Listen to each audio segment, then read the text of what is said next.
Sublime gracia del Señor. Continuamos con esta serie de enseñanzas sobre las principales doctrinas de nuestra confesión de fe, que están en las Escrituras. No es porque estén en la confesión de fe, es porque están en la Biblia.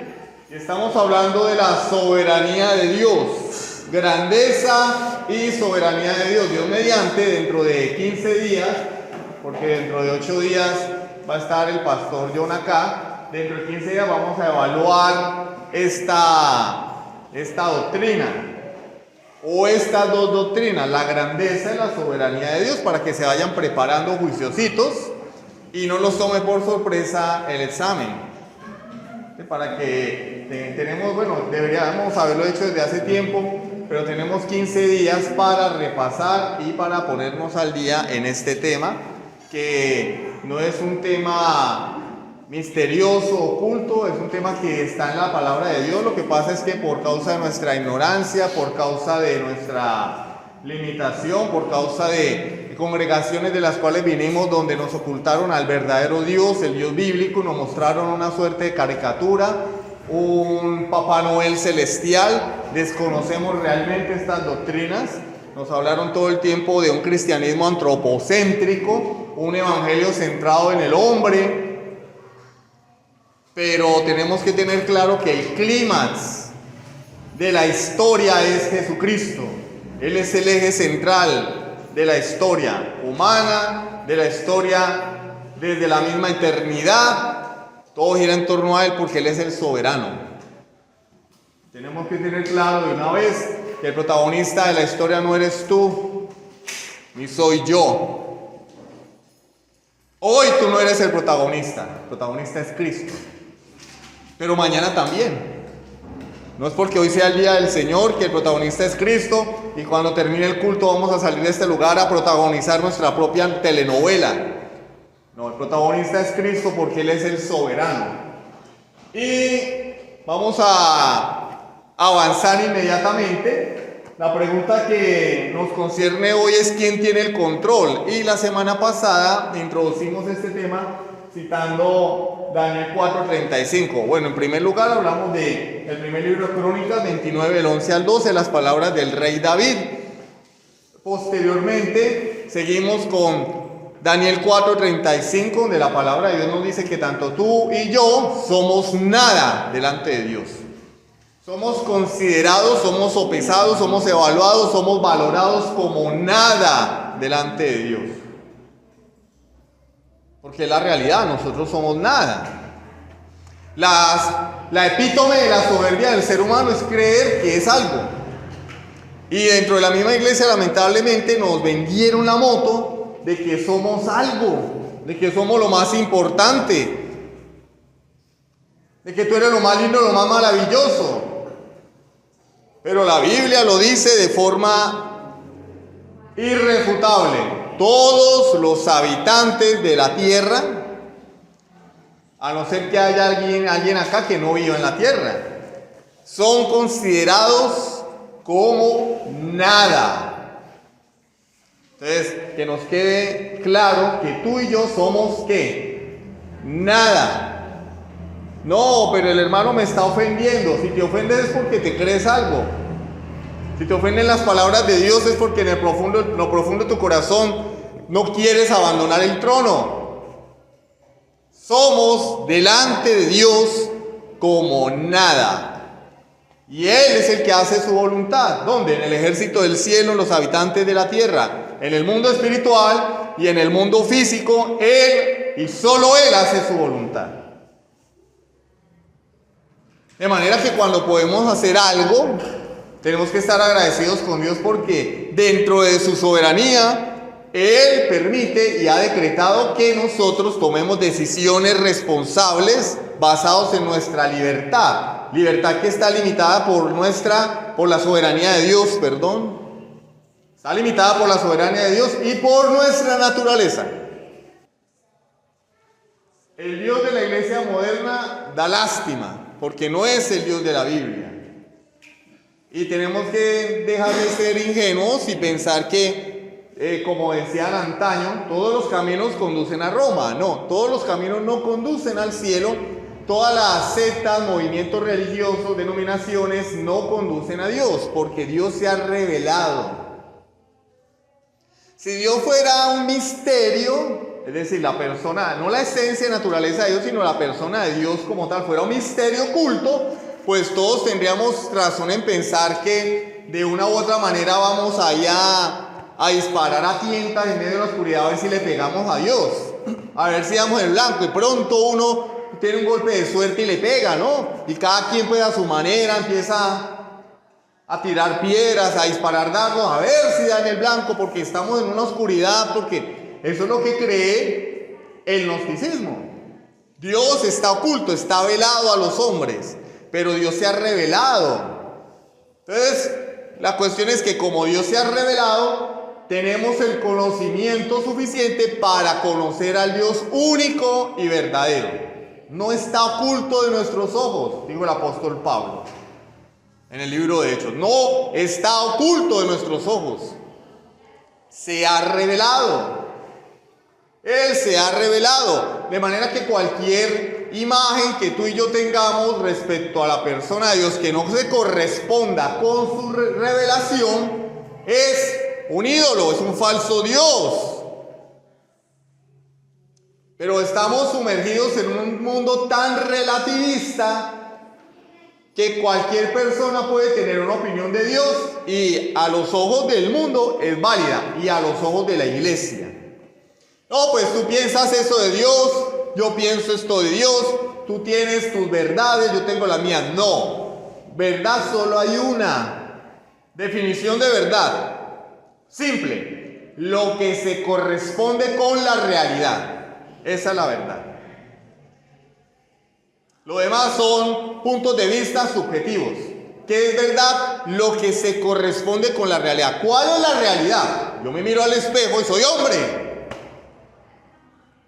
Si me desnudo y me miro en el espejo, soy hombre. Esa es la realidad. Ahora, que yo tenga un problema en la cabeza, que tenga un gusto, una tendencia, y yo diga, no, yo no soy hombre, yo quiero ser mujer, me siento mujer, me gusta ser delicado, me gustaría ser mujer, no es una verdad, es una preferencia, porque no corresponde con la realidad. ¿Cuál es la realidad objetiva?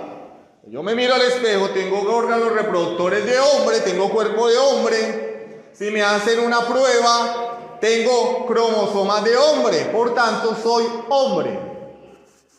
Es una realidad objetiva.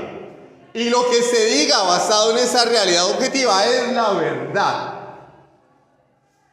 Dios nos ha dejado en su palabra revelado quién es Él. Esa es la verdad. Lo que se fundamente en ello corresponde a la verdad. Es la verdad. Todo aquello que se salga de este molde es una mentira, es una opinión subjetiva, una percepción. Entonces, cuando una persona dice, no, pues yo creo que Dios no va a castigar al hombre, y nos vamos a la Biblia dice que Dios es un Dios santo, un Dios de ira, que efectivamente hay un infierno esperando y clamando por las almas impenitentes, pues el que dice que Dios no va a castigar al hombre es un mentiroso, está expresando una simple opinión, porque no corresponde con la verdad.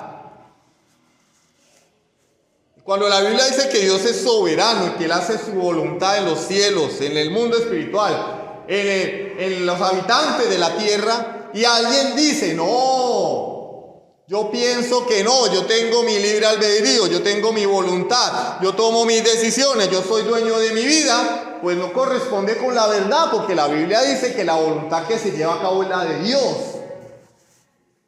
Y esa persona está presentando o tiene una concepción de un Dios deficiente que no corresponde con las Escrituras. Es una opinión subjetiva. Más adelante vamos a hablar porque la Biblia también nos presenta otra verdad: la responsabilidad humana. Dios es soberano, somos robots. No, en su soberanía Dios determinó que el hombre era responsable de sus actos y decisiones. De manera que cuando Judas vende a Jesús, lo vendió por el decreto divino de Dios.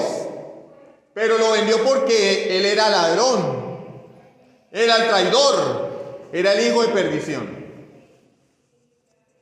Hechos 2:23 dice que Jesús fue entregado por el determinado consejo de Dios. Es decir, Dios lo determinó. Pero Pedro acusa a los judíos, dice: vosotros le habéis matado. Desde Isaías 53 vemos cómo Dios determinó que su hijo tenía que venir a morir. Con todo, Jehová quiso quebrantarlo. Isaías 53, sujetándole a padecimiento. ¿Quién fue el autor de la muerte de Jesús? Jehová. ¿Pero quién mató a Jesús? ¿Será que Dios descendió del cielo con un cuchillo, con clavos, el martillo y los clavos para crucificar a su hijo? No. Dios lo determinó, pero fueron los hombres los ejecutores del plan de Dios. Dios es soberano porque Él en su soberanía determinó sacrificar a su hijo para redimir a un pueblo de sus pecados. Pero usó la maldad, usó la envidia de hombres impíos e inicuos para llevar a cabo su plan. ¿Sí ven? Y esas dos verdades están en las Escrituras. Decir más allá de eso es una opinión subjetiva. No, a mí me parece que no. Bueno, ¿te parece? Podemos debatirlo, podemos discutirlo, pero la verdad ya está dicha. La verdad ya está dicha. Dios es soberano, hace su voluntad en el mundo espiritual, en el ejército del cielo, en los habitantes de la tierra, y no hay quien detenga su mano. Para los que piensan que haciendo un ayuno pueden doblegar a Dios. Para los que piensan que viniendo al culto los domingos como si fuera un pago de penitencia, ¿no? Ahora que acabamos de salir de Semana Santa, las personas caminaron descalzo, las personas hicieron sus cosas, ¿no? Se dieron un látigo en la espalda. Bueno, otros les daba, ¿no? Porque el que se da látigo en la espalda pues tiene que ser muy masoquista, ¿no? Tiene que tener un problema psiquiátrico. Pero bueno. ¿Y lo hace para qué? Para obtener el favor de Dios, para comprar a Dios, para doblegar la mano de Dios. Bueno, Señor, pero es que tú tienes que darme esto. Y entonces se arrodillan y oran. No, Dios no les da lo que piden. Bueno, pero Señor, bueno, voy a ayunar ahora. Y ayunan, aguantan hambre, ¿no? Torturan el cuerpo, maltratan el sistema digestivo hasta que les da úlcera.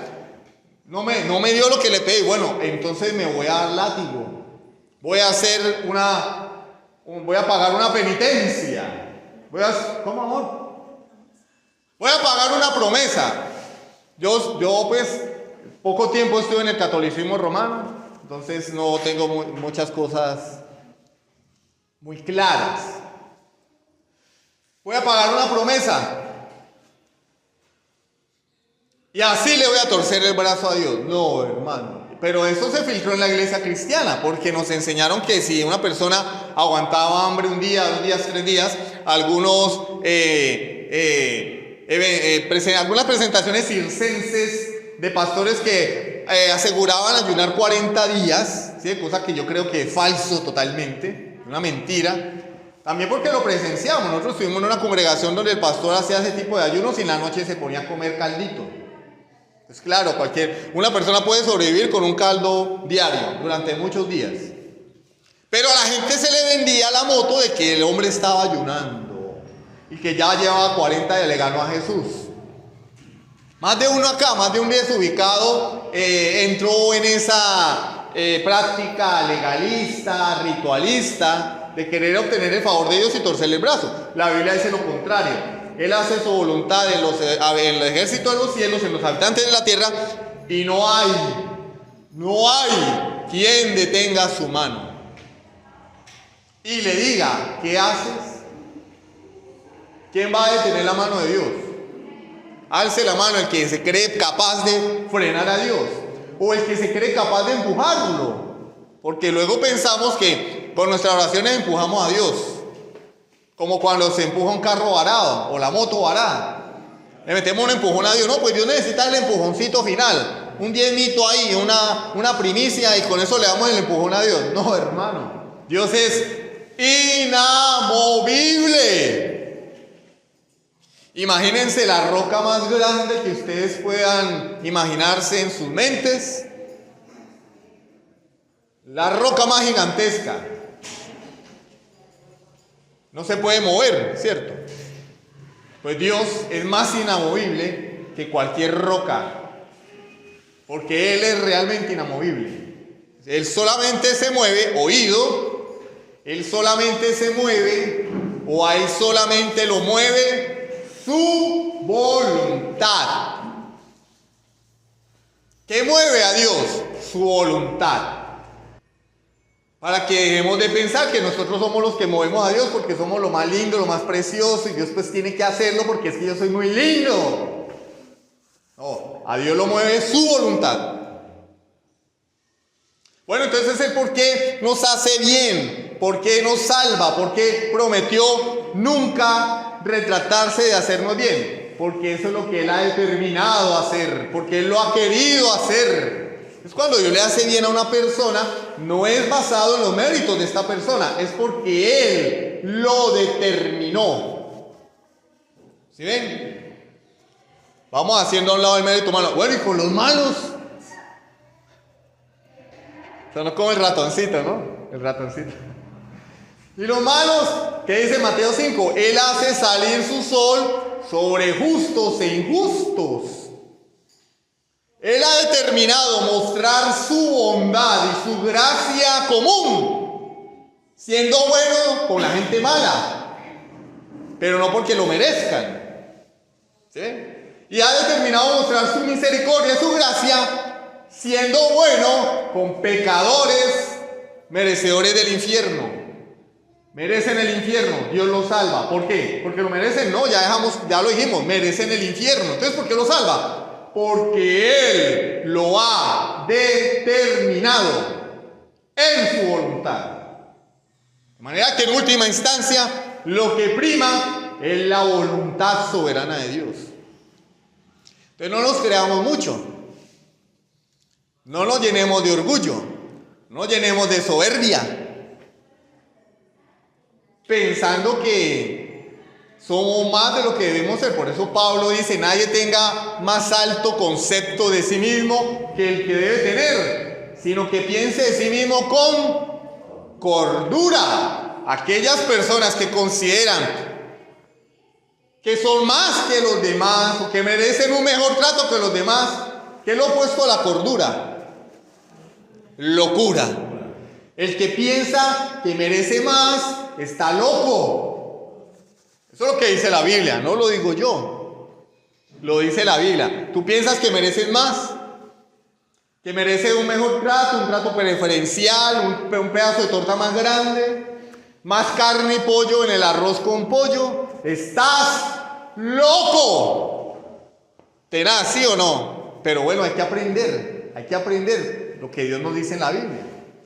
Está loco. Está loco. No mereces más. Y esa es la base de la gratitud a Dios. Señor, lo que tengo no lo merezco. Gracias. Pero cuando una persona considera que lo que tiene lo merece y por el contrario, Dios está en deuda. Señor, pero tú, la verdad esta semana tenía que haberme ido mejor. La verdad, Señor, esta semana yo tuve que haber tenido más utilidades. La verdad, Señor, yo merezco un mejor trato de mi esposa, merezco un mejor trato de mi esposo. Esa es la base para la amargura y el descontento. Porque estamos pensando que merecemos más. Dios es soberano y usa su poder como Él quiere. ¿Cómo usa su poder Dios? Pues cuando yo le oro, Él tiene que hacer lo que yo le diga, ¿cierto? No, usa su poder como Él quiere. Por ejemplo, en Éxodo capítulo 5 al 14, el hombre más poderoso de la tierra en aquella época era Faraón. El emperador, pues no se le llamaba emperador, ¿no? Porque, pero es que en ese tiempo no existían los emperadores. Pues claro que no. Pero para usar un término más común para nosotros, el emperador de aquella época era Faraón. Era el título del rey de Egipto, del imperio más grande, uno de los imperios más grandes. Bueno, Este hombre no conocía a José, es decir, cuando Éxodo dice se levantó un faraón que no conocía a José, es que un faraón que no conocía ni tenía temor de Dios. Y entonces este hombre oprime a la nación de Israel, los pone como esclavos. Y estamos hablando del hombre más poderoso, ¿no? No de nosotros que tenemos una cuenta en Nequi, no. El hombre más poderoso de la tierra. El hombre que decía, vive, y el hombre vivía, decía muerte. Vea, hermano, mandó a matar a todos los niños. Mandó a matar a todos los niños varones. Mire, yo le aseguro que hoy algún presidente da una orden de esas y o se enciende una guerra o la comunidad internacional se pronuncia hipócritamente o se dan golpes de pecho y todas esas bobadas. Pero algo pasa, ¿sí o no? O la gente se rebela. Hay una guerra civil. ¿Cómo que el presidente dio la orden de asesinar a nuestros niños? Entonces vienen los agentes del gobierno a llevar a cabo la orden del presidente. ¿Y qué hace la gente? No lo permite. ¿Cómo así? No, y se enciende la guerra, ¿sí o no? En un caso, hipotético caso que eso ocurriera. Pero este hombre dijo, se mueren todos los niños. Y adivinen, se murieron todos los niños. La Biblia no registra que algún soldado haya protestado. Ah, ¿cómo así que el faraón dio la orden? No, yo no estoy de acuerdo, no. Chan, chan, chan. Era el hombre más poderoso de la tierra. Y Dios lo aplastó. Como nada. Como nada. Dios, podría decirse en un sentido humano, jugó con el faraón. Jugó a las vencidas, a las pulseadas, ¿no? Cuando, por ejemplo, uno hace pulso con otra persona, con un niño, y uno juega, ¿no? Y uno se deja ganar un poquito, y otra vez, y el niño pues, hace fuerza con los dos brazos y no puede con uno, entonces uno se deja ganar otro poquito, y a uno le da risa porque estamos jugando, pero llega el momento en que uno dice, ay, no, ya no más, ¡tim! Ya. Y eso Dios hizo con Faraón. Para mostrar su gloria y su poder, para anunciar a todas las naciones de la tierra quién era Dios, porque después de eso, todas las naciones temían a Israel. Oyeron las maravillas de Dios, cómo Dios sacó a Israel de Egipto con brazo fuerte, pero humilló a Faraón a través de 10 plagas, y la última asesinó a los primogénitos. ¿Quién lo hizo? El diablo. Que cuando una persona le parte una pierna, espíritu de muerte lo está persiguiendo. Si se murió, el diablo se lo llevó. No, hermano, Dios.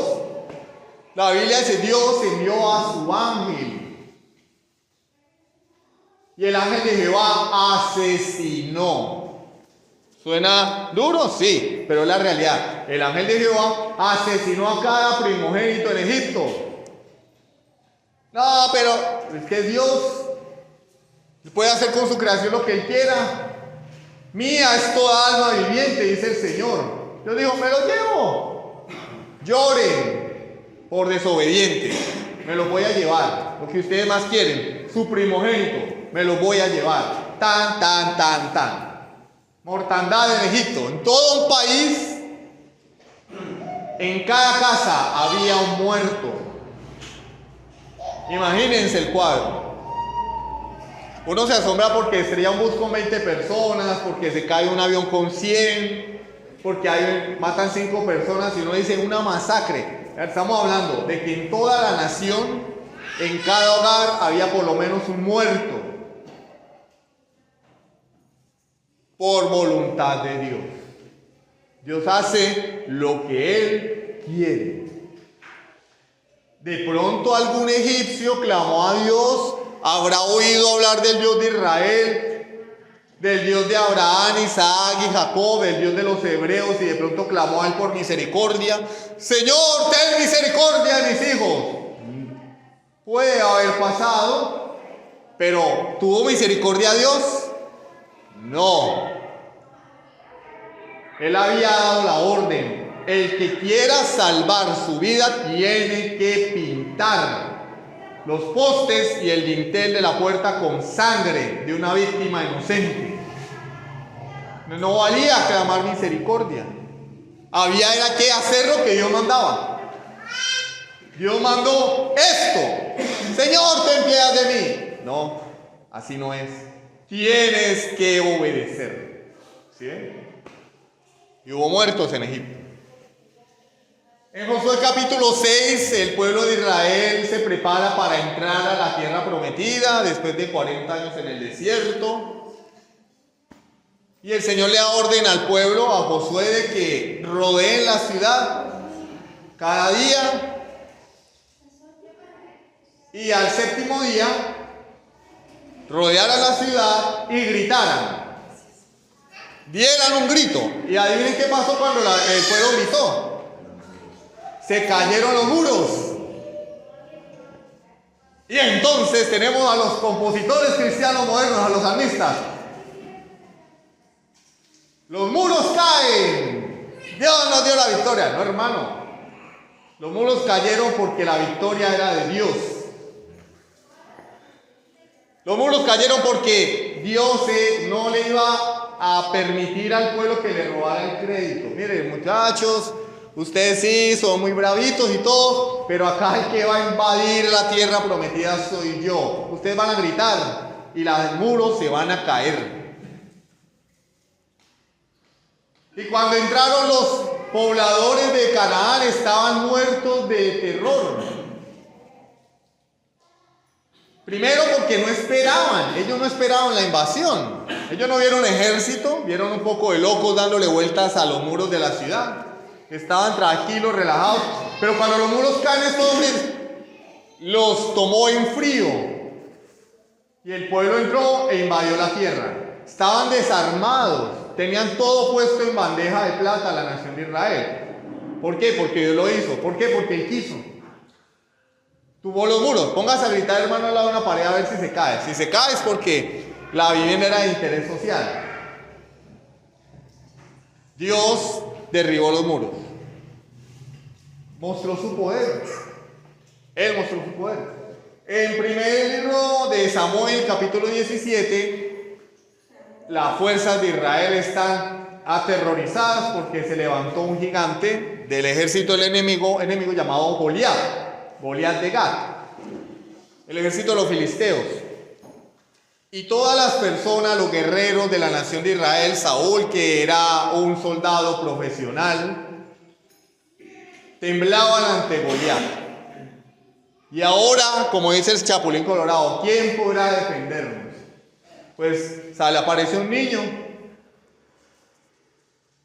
que no tenía experiencia en batalla, había peleado con leones, con lobos, pero no tenía experiencia contra un hombre de guerra que traía una armadura, traía una espada, traía un escudo. Y él dice: Jehová de los ejércitos librará a Israel de este gigante. Y tomó 5 piedras, la piedra de la fe, la piedra, eso es carreta. Tomó su honda y con una piedra le partió la frente al gigante. Y después tomó la espada del gigante y le cortó la cabeza. Pero ¿quién libró a Israel? Jehová, a través de un niño, de un jovencito sin armadura llamado David. Mostró su poder él y a través de David. A nosotros nos enseñaron que David somos nosotros. Tú eres David y vas a derribar al gigante. No, la historia de David y Goliat tiene un protagonista que se llama Jehová, que es un Dios tan grande que derribó a un gigante profesional, hombre de guerra, hombre de batalla.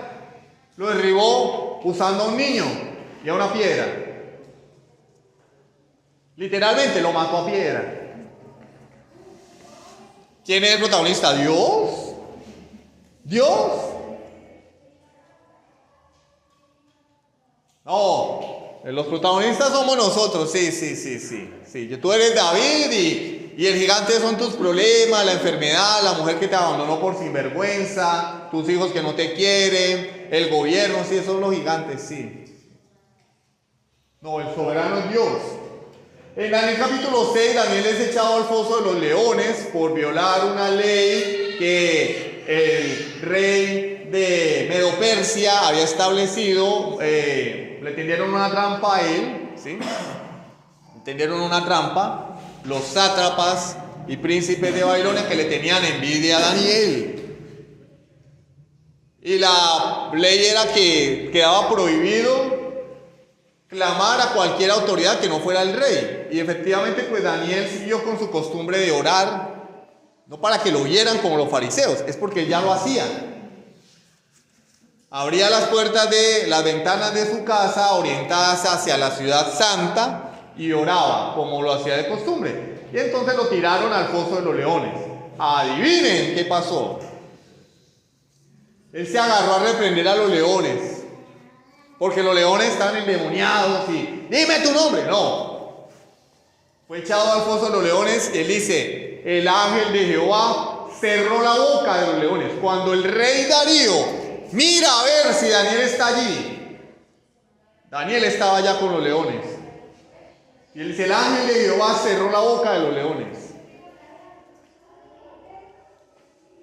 Pero en Hebreos 13, en Hebreos capítulo 11, nos dice que muchos creyentes murieron devorados por los leones. ¿Y por qué Daniel no? ¿Le faltó fe a los otros? No, porque Dios es soberano.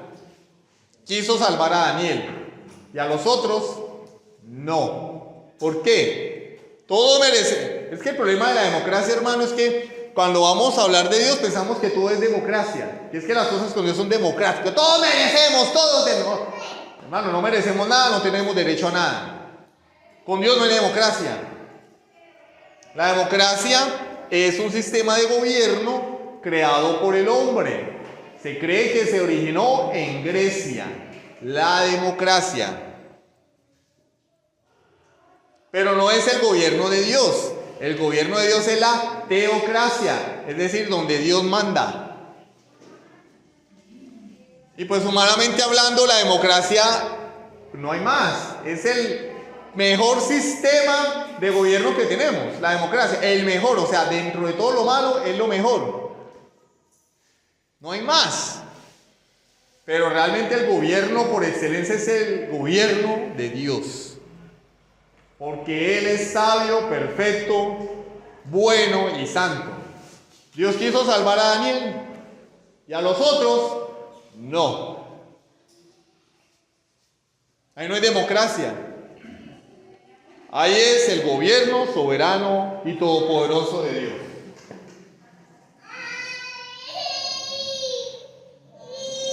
Efectivamente, vamos a Hebreos 11, 36 y 37, por favor, alguien que lo busque. Hebreos 11, 36 y 37.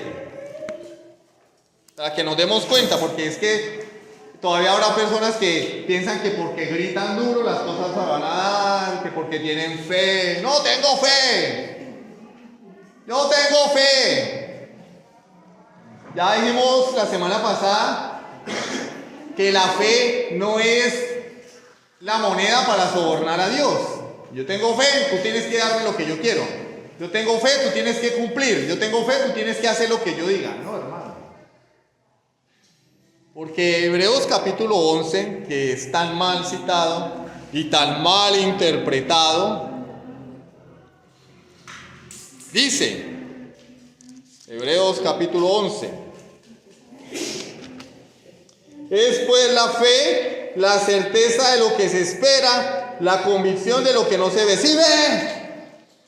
Tú no ves el dinero en el banco, pero tienes que declarar que sí, y el dinero va a aparecer. Hermano, vea, yo sembré en enlace. Yo era de los ingenuos, porque de pronto alguien se puede ofender porque les digo tontos. Yo era de los ingenuos que veía la maratónica y sembraba en enlace. Y pensaba que una de esas hojitas que había ahí en esas resmas era la mía. ¡Ay, ahí está mi petición! Tienes que tener fe, porque la fe es llamar las cosas que no son como si fuesen. Dios creó el mundo de lo que no era. Eso es Dios. Tú y yo somos nada. 2. El contexto de Hebreos nos enseña que la certeza de lo que se espera, la convicción de lo que no se ve, basado en los héroes de la fe, ¿sí?, conocidos como los héroes de la fe, es que ellos esperaban a Cristo. Léanlo. Hebreos 11 no habla de que si yo quiero un carro, porque lo desee mucho y puje, Dios me va a dar el carro. Que si yo quiero una casa y así yo apriete bastante los puños y lo desee con todo mi corazón, Dios me la va a dar. No, Hebreos 11 lo que dice es que estos hombres vieron a Cristo por la fe, pero nunca lo conocieron. Y murieron esperando a Cristo. No vieron a Cristo, pero tenían la certeza de que Cristo los iba a salvar. Tenían la certeza de que Cristo era la promesa de Dios y que Dios le iba a cumplir. Por eso la Biblia dice en Hebreos 11 que Abraham, siendo hombre poderoso, nunca construyó una casa. Por eso dice la Biblia que él tenía puesta la mirada en la patria celestial, porque él decía, yo para qué me voy a afanar en esta vida si a mí no me interesa esta vida. Yo lo voy a dar todo por mi Señor Cristo. Hermano, usted está en un error, porque Abraham nunca conoció a Cristo. Usted está en un error porque Abraham jamás se le reveló Cristo. Usted está en un error porque en el Antiguo Testamento, en el libro de Génesis, no se habla de Cristo. Por lo tanto, Abraham no podía esperar a Cristo. Entonces la respuesta es, iba a decir Pablo, ¿no? Aunque hay mucha evidencia de que Pablo escribió la carta a los hebreos. Pero bueno, otros piensan que fue Apolo, sí, bueno. El autor a los hebreos se equivocó entonces cuando dice que Abraham tenía puesta la mirada en la eternidad, en la patria celestial, en una ciudad cuyos fundamentos los ha puesto Dios, una ciudad que no es de este mundo, en la vida eterna, que los saludaron de lejos. Bueno, entonces, ¿cómo hizo Abraham para conocer a Cristo si Abraham nunca le vio? Pregunta. ¿Vos ya conociste a Cristo? ¿Tú ya conociste a Cristo? ¿Dónde? ¿Dónde te lo presentaron? Muéstrame una foto.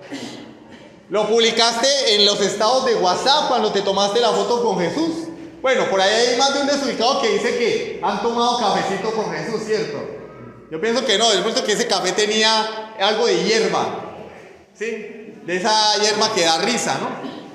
Porque para decir semejantes tonterías hay que tener un problema en la cabeza, ¿no? Algún problema químico, ¿cierto? ¿Tú conociste a Cristo personalmente? No. Entonces, ¿cómo le conocemos? Porque la Biblia lo dice, hermano. Los ateos leen la Biblia y no creen en Cristo. Los sacerdotes católicos estudian teología y no conocen a Cristo. Entonces, ¿cómo creemos nosotros en Cristo? Revelación. ¿Cómo el hombre ve a Cristo en la Escritura? ¿Cómo el hombre puede perder, en el buen sentido de la palabra, tanto tiempo leyendo un libro? ¿Cómo puede un hombre vivir para una persona que no conoció solamente porque un libro lo dice? Por fe. Nosotros tampoco vemos a Cristo, pero por fe creemos que Él hace 2000 años murió, que resucitó, que está en los cielos y que nos va a venir a buscar para llevarnos por toda la eternidad a la presencia de Dios. Por fe. ¿Y cómo creyó Abraham en Cristo? Igual, por fe. Pero es que el Antiguo Testamento no hablaba de Cristo así como que no. Génesis 3:15, pondré enemistad, hablándole Dios a la serpiente, entre tu simiente y la simiente de la mujer. La simiente de la mujer es Cristo. Dios se reveló allí, reveló a la persona de Cristo.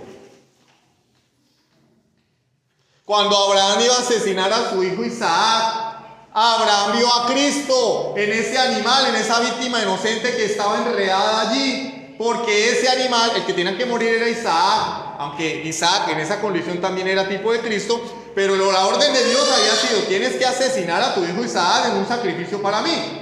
Pero cuando Abraham está a punto de sacrificar a su hijo, ve una víctima inocente enredada en un arbusto, y esa víctima inocente sustituye a Isaac.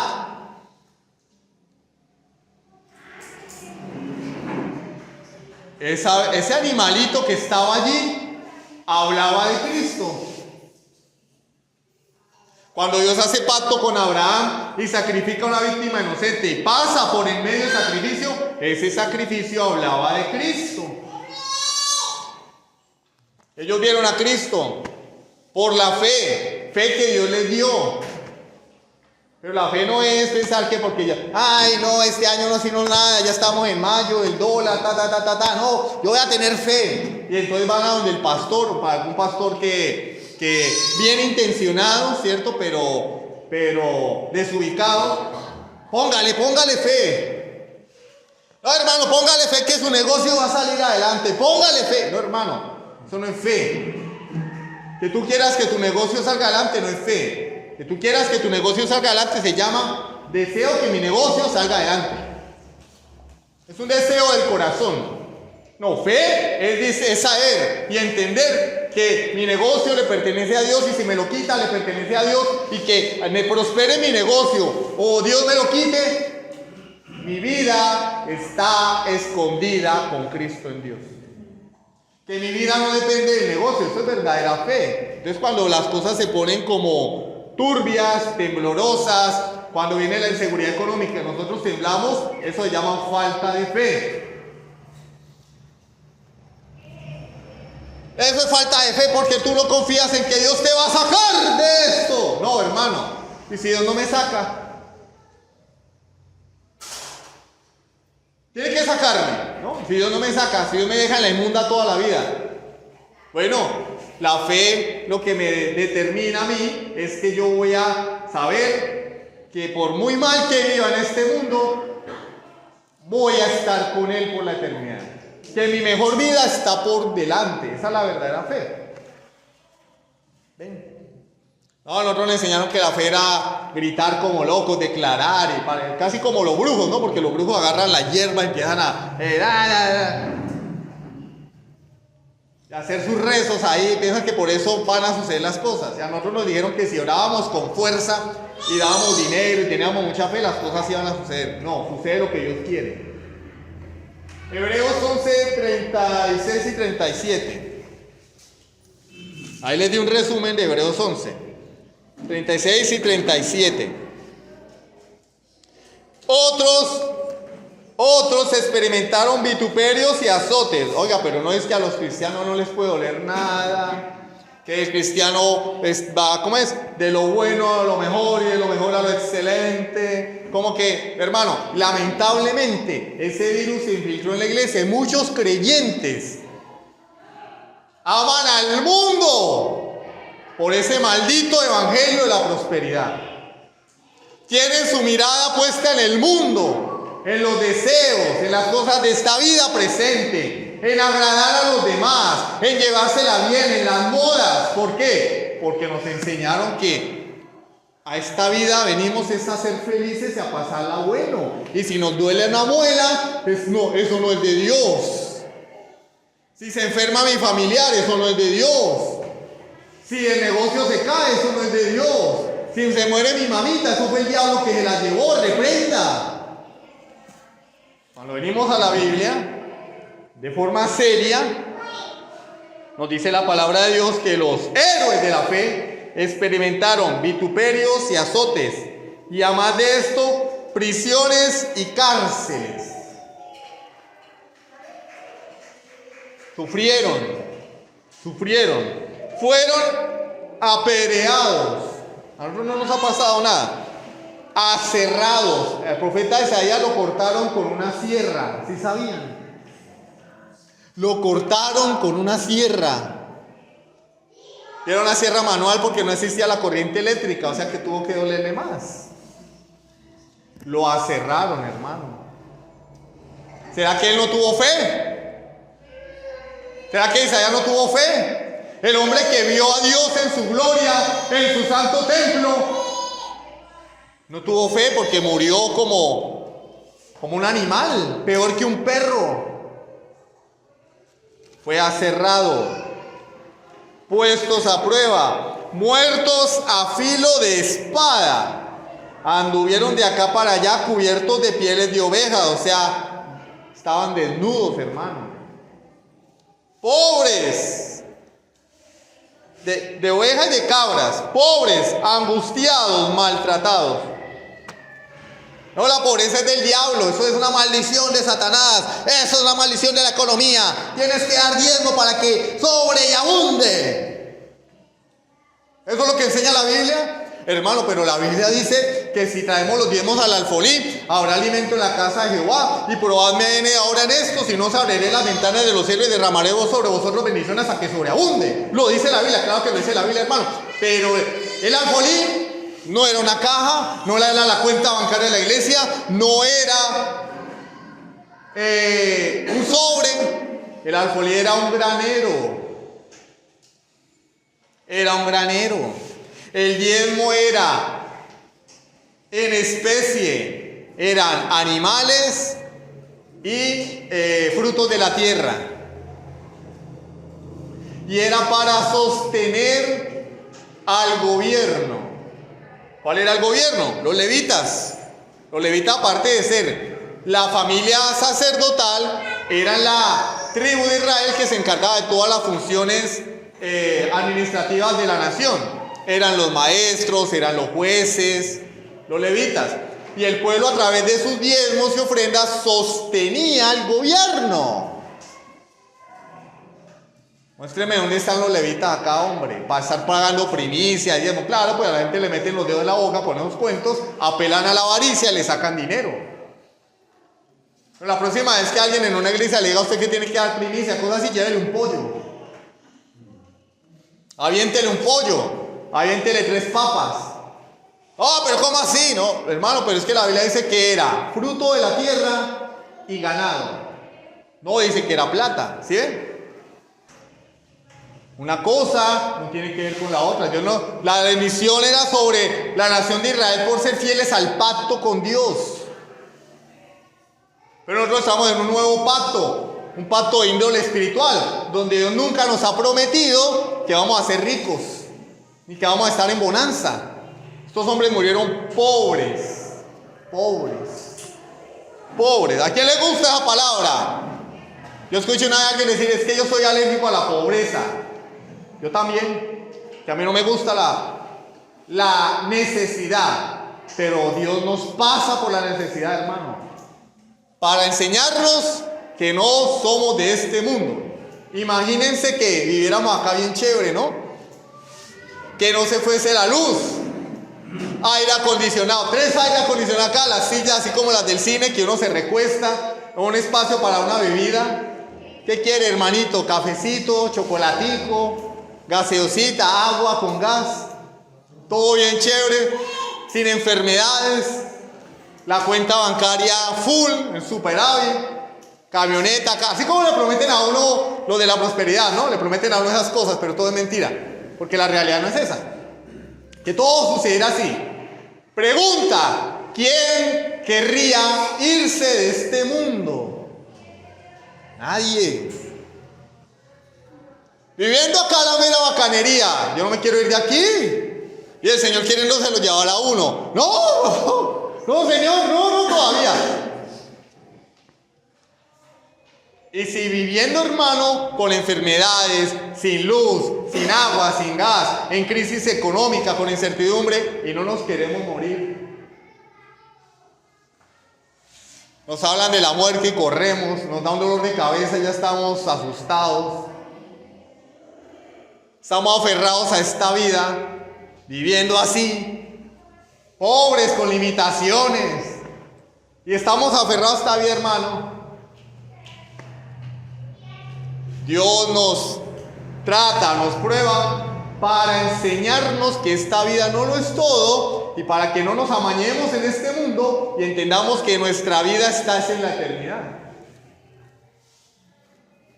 O sea, que ese evangelio que promete prosperidad y salud, dinero y amor es una farsa. Y los que predican esto son farsantes, conscientemente o por ignorancia. La mayoría lo hacen de manera consciente.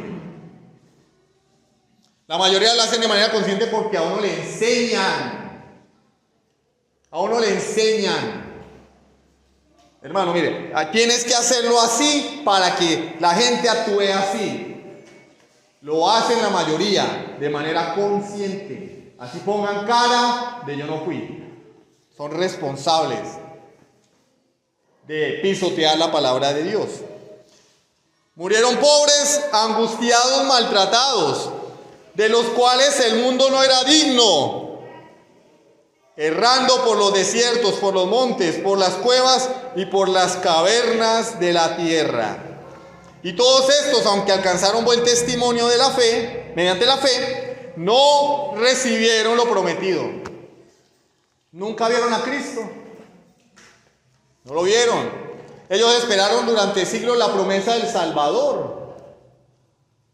Y el único que lo vio fue el viejito Simeón, que cuando presentan al niño en el templo, él dice: ya han visto mis ojos a Salvador, ya puedo morir en paz. Pero los demás murieron sin ver a Jesús. Pero lo vieron con los ojos de la fe y por eso estuvieron dispuestos a entregar sus vidas por Cristo.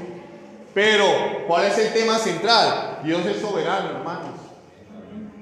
Salva a los que quiere salvar. Unos murieron de viejitos.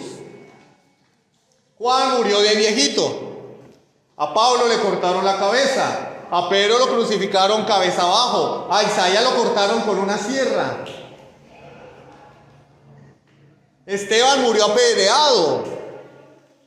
Cada vez que ustedes vengan a la cabecita de ese evangelio de que tengo que ser exitoso y toda esa basura, acuérdense de estos hombres, hermano, que no fueron unos fracasados, fueron exitosos, porque sembraron para la eternidad. O alguno de ustedes se atreve a levantar la mano y decir que Esteban fue un fracasado, que Pablo fue un fracasado, que Santiago fue un fracasado. Murieron martirizados.